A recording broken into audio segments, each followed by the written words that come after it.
MUTV, cerdas, tangkas, berkualitas.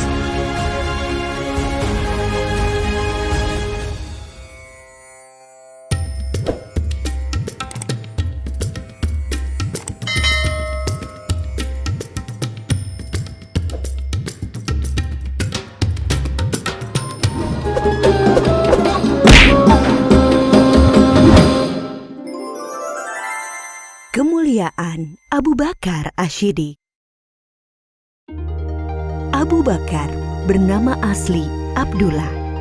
Lahir di Mekah 2 tahun 2 bulan setelah kelahiran Rasulullah Shallallahu Alaihi Wasallam. Ia dipanggil Abu Bakar karena ia sering menjadi pelopor kebaikan. Abu berarti bapak dan Bakar berarti segera atau dini atau awal. Sebab itu, beliau selanjutnya disebut Abu Bakar. Sejak kecil, Abu Bakar senang sekali berbuat kebajikan dan hal-hal terpuji. Salah satu sahabatnya berkata, "Sesungguhnya engkau selalu menyambung tali silaturahim, selalu berkata benar, banyak menanggung kesulitan orang lain, menolong orang-orang yang menderita, dan menghormati tamu." Begitu kesaksian Ibnu Dugunah, sahabat Abu Bakar. Abu Bakar termasuk orang yang paling utama masuk Islam. Ia adalah sahabat Nabi Muhammad Shallallahu Alaihi Wasallam yang paling setia, mendampingi Rasulullah sejak masuk Islam sampai meninggal. Ketika Nabi Muhammad Shallallahu Alaihi Wasallam berhijrah dari Mekah ke Madinah, Abu Bakarlah yang menemaninya.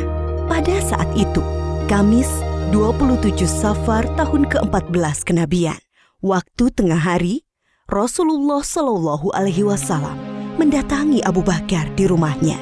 Abu Bakar berkata, "Demi Allah, beliau tidak akan kemari pada saat begini, kecuali ada urusan penting." Beliau mengabarkan kepada Abu Bakar bahwa Allah Subhanahu wa Ta'ala telah mengizinkannya untuk hijrah ke Madinah. Setelah memastikan rencana hijrah, Rasulullah Shallallahu Alaihi Wasallam pulang ke rumah sambil menunggu waktu malam tiba. Pada hari yang sama, para tokoh kafir Quraisy sedang mengepung rumah Rasulullah Shallallahu Alaihi Wasallam. Mereka berniat akan membunuhnya. Setelah lewat tengah malam, mereka meyakini inilah cara terakhir untuk menghentikan Rasulullah berdakwah kepada Islam. Ketika malam semakin larut, Rasulullah keluar dari rumahnya menuju rumah Abu Bakar tanpa diketahui oleh orang-orang yang memusuhinya. Lalu mereka berdua berusaha keluar dari Mekah sebelum fajar menyingsing. Mereka justru menuju ke arah Yaman, arah selatan Mekah, tidak langsung menuju ke Madinah. Setelah sampai di dekat bukit yang tinggi dan terjal, mereka berdua berencana bersembunyi. Abu Bakar membantu Rasulullah Shallallahu Alaihi Wasallam sambil menggendong naik ke atas bukit. Di depan mulut goa yang dikenal dengan Goa Thur, Abu Bakar berkata, "Ya Rasulullah, engkau jangan masuk sebelum aku masuk terlebih dahulu, agar jika ada sesuatu yang berbahaya, akulah yang kena, bukan engkau." Abu Bakar masuk dan membersihkan goa. Ia memeriksa dinding-dinding goa. Lalu Abu Bakar menyobek kain yang dipakainya untuk menyumbat lubang-lubang yang ada di dinding goa. Setelah itu ia berkata, "Silahkan masuk ya Rasulullah." Rasulullah masuk ke dalam goa, lalu menyandarkan kepalanya ke sebuah batu dan memejamkan mata. Abu Bakar menjaganya. Tiba-tiba kaki Abu Bakar disengat oleh binatang berbisa dari balik lubang yang disumbatnya.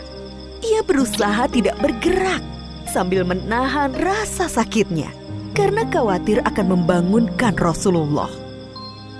Namun, rasa nyeri yang sangat membuat air mata Abu Bakar menetes dan mengenai wajah Rasulullah Shallallahu Alaihi Wasallam.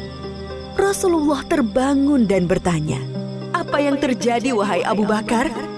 "Aku disengat binatang berbisa, wahai Rasulullah." Lalu Rasulullah meludahi luka Abu Bakar dan rasa nyeri hilang seketika. Abu Bakar mendampingi Rasulullah Shallallahu Alaihi Wasallam dalam hijrah ke Madinah selama 10 hari, 3 hari di Gua Sur dan 7 hari di perjalanan ke Yatsrib, Madinah. Sampai mereka tiba di Madinah dengan selamat pada hari Senin 8 Rabiul Awal tahun 14 kenabian. Abu Bakar seorang yang pemberani.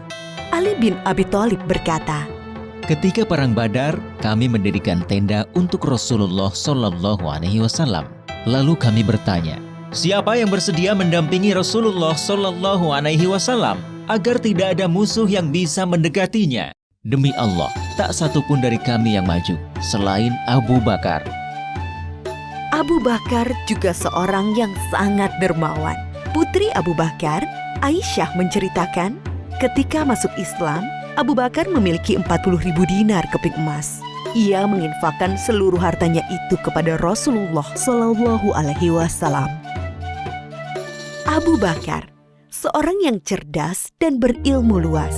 Abdullah bin Umar pernah ditanya, siapakah yang memberi fatwa di masa Rasulullah Shallallahu Alaihi Wasallam? Ia menjawab, Abu Bakar dan Umar, dan aku tidak mengetahui orang lain selain mereka berdua. Abu Bakar juga sosok yang paling baik dan utama. Abdullah bin Umar berkisah, Di masa Rasulullah, kami diperintahkan memilih orang-orang. Kami pun memilih Abu Bakar, lalu Umar, lalu Utsman. Dan terlihat Rasulullah Shallallahu Alaihi Wasallam tidak menentang hal itu. Abu Hurairah berkata, Rasulullah Shallallahu Alaihi Wasallam bertanya, siapa di antara kalian yang puasa hari ini? Abu Bakar menjawab, Aku.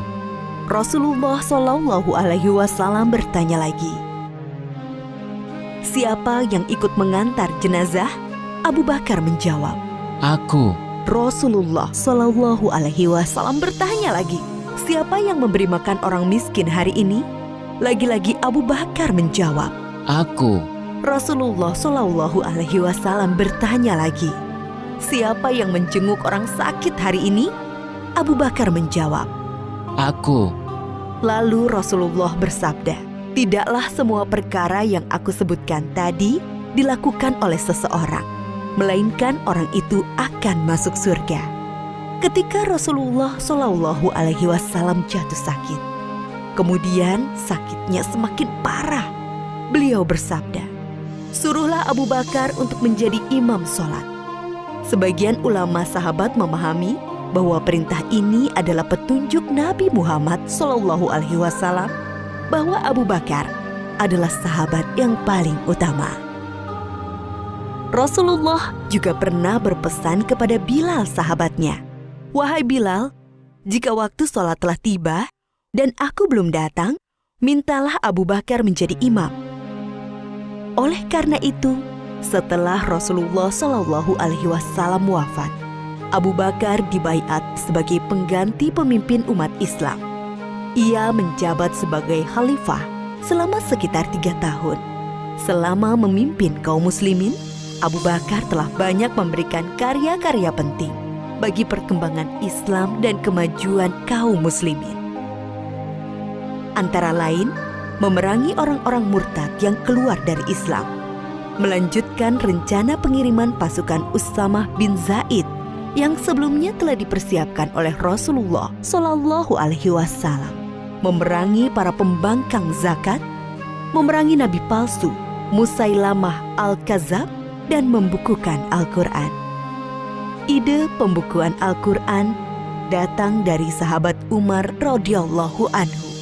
Awalnya, Abu Bakar berkali-kali menolak pendapat itu. Namun setelah terjadi diskusi panjang, akhirnya Abu Bakar menerima hal tersebut.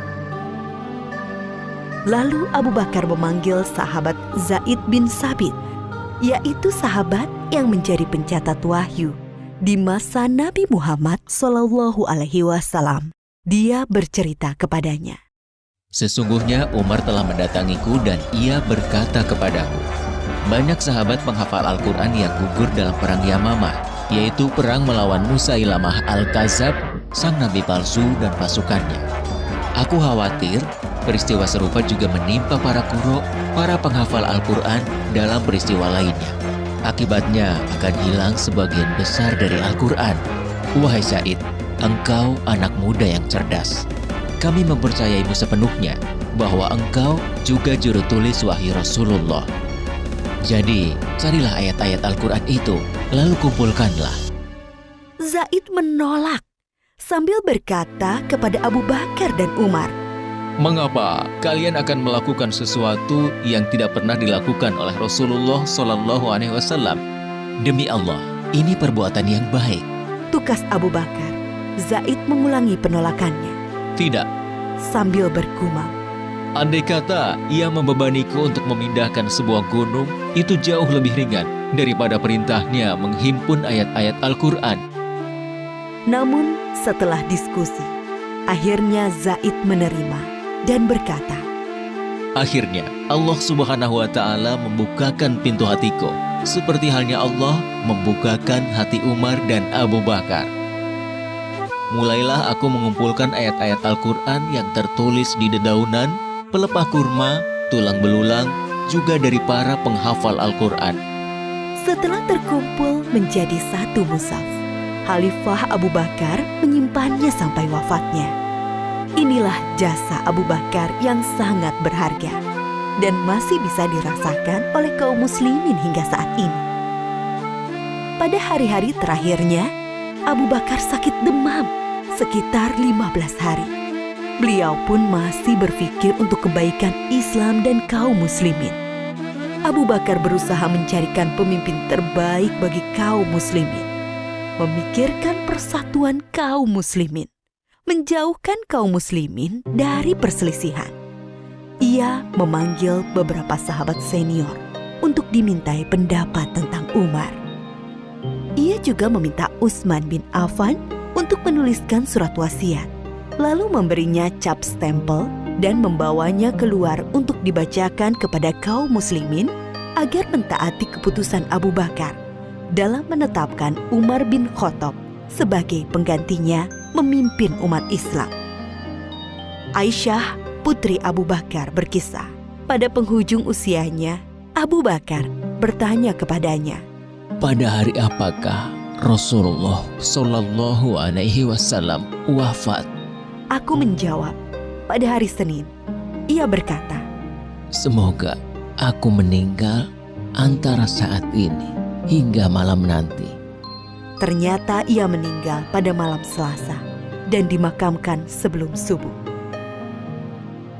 Abu Bakar adalah sahabat sekaligus murid dari Rasulullah Shallallahu Alaihi Wasallam.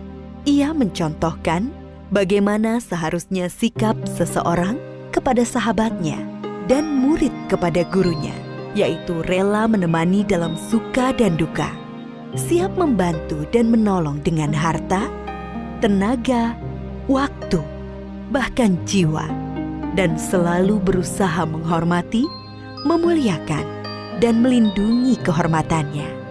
Seseorang akan selalu dikenang baik jika ia telah berkarya untuk kebaikan umat manusia, dan sebaliknya, ia akan dikenang buruk jika ia berlaku jahat bagi manusia. Oleh karena itu, hendaklah kita beramal baik sebanyak-banyaknya, kebaikan untuk Islam dan kaum muslimin atas dasar iman kepada Allah akan menjadi jariah, pahalanya terus mengalir meski seseorang telah meninggal dunia.